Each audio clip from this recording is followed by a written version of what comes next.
আজকে আমি পেঁয়াজ বা সর্ষে বাটা ছাড়া পাবদা মাছের ঝাল বানাবো। সর্ষে বাটা ছাড়া এভাবে পাবদা মাছের ঝাল বানালে কিন্তু খুবই ভালো লাগে খেতে। নমস্কার বন্ধুরা, ওয়েলকাম টু মাই চ্যানেল পুপিস ওয়ার্ল্ড।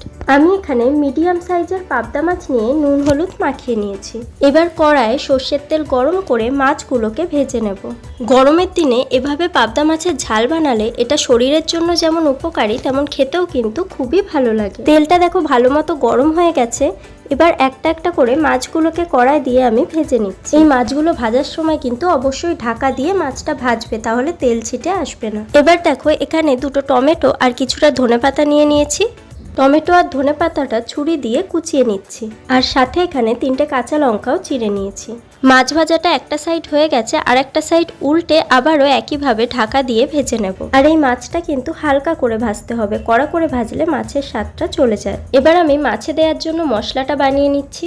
একটা বাটিতে হাফ কাপ মতো জল নিয়ে এর মধ্যে 3 চা চামচ জিরে গুঁড়ো, 1 চা চামচ ধনে গুঁড়ো, 1 চা চামচ লঙ্কা গুঁড়ো, হলুদ গুঁড়ো, পরিমাণ মতো নুন আর 1 চামচ আদা বাটা নিয়ে নিয়েছি। এবার এই মশলাটা ভালো করে চামচ দিয়ে গুলে রেখে দেব। দেখো ভালো করে মশলাটা মিশিয়ে নিয়েছি।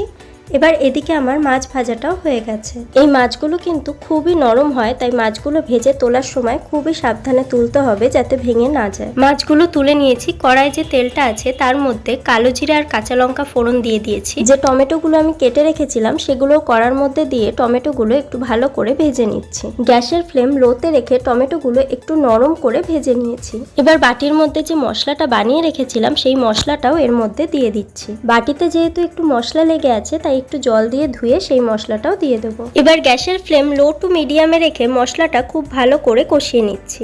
একটু সময় নিয়ে মশলাটা কষাতে হবে, গ্যাসটা বাড়িয়ে কিন্তু মশলাটা কষানো যাবে না, তাতে মশলাটা পুড়ে গেলে টেস্টটা ভালো আসবে না। দেখো মশলাটা থেকে তেল বেরিয়ে এসছে, এখন মশলাটা ভালো করে কষানো হয়ে গেছে। এবার মশলার মধ্যে আমি জল দিয়ে দিচ্ছি। তোমরা যেই পরিমাণ ঝোল রাখবে সেই হিসেবে জলটা অ্যাড করবে। তবে যেহেতু আমি এটা ঝাল বানাচ্ছি তাই খুব বেশি জল দেওয়ার দরকার নেই, তাতে স্বাদটা কিন্তু ভালো আসবে না। এখন ঢাকা দিয়ে আমি গ্যাসের ফ্লেম মিডিয়াম টু হাইতে রেখে ঝোলটাকে ফুটিয়ে নিয়েছি। ঝোলটা ফুটে গেছে। এবার এর মধ্যে একটা একটা করে ভাজা মাছ দিয়ে আমি মাছগুলোকে ঝোলের মধ্যে একটু ফুটিয়ে নেব। এবার যে ধনেপাতাগুলো কুচিয়ে রেখেছিলাম সেগুলো আমি ঝোলের ওপর দিয়ে দিচ্ছি। তাহলে দেখলে তো পেঁয়াজ সর্ষে বাটা ছাড়া শুধুমাত্র আদা আর জিরে গুঁড়ো দিয়ে কত সুন্দরভাবে পাবদা মাছের ঝাল বানিয়ে ফেললাম। তোমরাও বাড়িতে অবশ্যই বানিয়ে দেখো, আর রেসিপি ভালো লাগলে লাইক শেয়ার সাবস্ক্রাইব করো। দেখা হবে অন্য কোনো রেসিপি নিয়ে।